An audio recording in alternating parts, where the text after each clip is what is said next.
this hit piece from New York Mag that is basically trying to make us all look like the craziest people in the world over on the right. So first of all, let's bring up this cover. I have to say, and JD Vance said it low-key trying to make us look cool, because when I saw this, I'm always rooting for the villain. I love Regina George. I love the plastics table. So when New York Mag said that this is the Cruel Kids table with a photo from, shout out again to my friend CJ Pearson from his Power 30 Awards party, he talks about basically how conservatives have become much more mainstream. He even shouted out how people like Mark Zuckerberg, Elon Musk, Jeff Bezos are all now aligning with conservatives. How people like Carrie Underwood, The Village People, Snoop Dogg, Jewel, even Kim Kardashian are now embracing conservatives and conservative culture. Because for a long time, we were just like, it was like we had the cheese touch, if you know that reference, if you watch Diary of a Wimpy Kid. It's like these people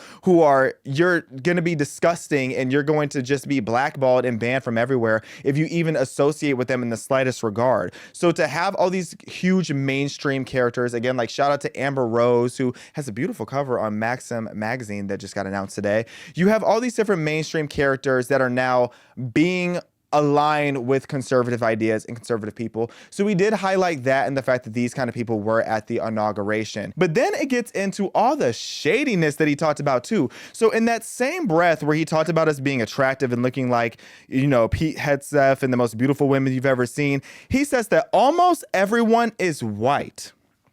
Now, this is the headline that is really getting everybody talking, because what do you mean almost everyone is white? And what I realized when looking back, he went as far as saying multiple times throughout the article about all these white people that were there and how someone made a statement saying that notice how everyone is white, which I do not believe that. I have been around the conservative movement for like 4.5 years now, and there is no one that's going around being like, notice all these white folk around here. They don't do that. The only people who are always just hyper fixating on race are people on the left. That is not a thing that is happening in the conservative movement. So I really don't believe that that statement was made, because there's a few statements that I think are far-fetched, a couple that I'll get into that are unhinged that I 100% believe were said, and we'll debrief those. But I do not think that there was someone who really walked up to him and said that. But the elephant in the room that he failed to address is that this party was hosted by somebody black. CJ Pearson is one of the blackest people that I have ever met in my life.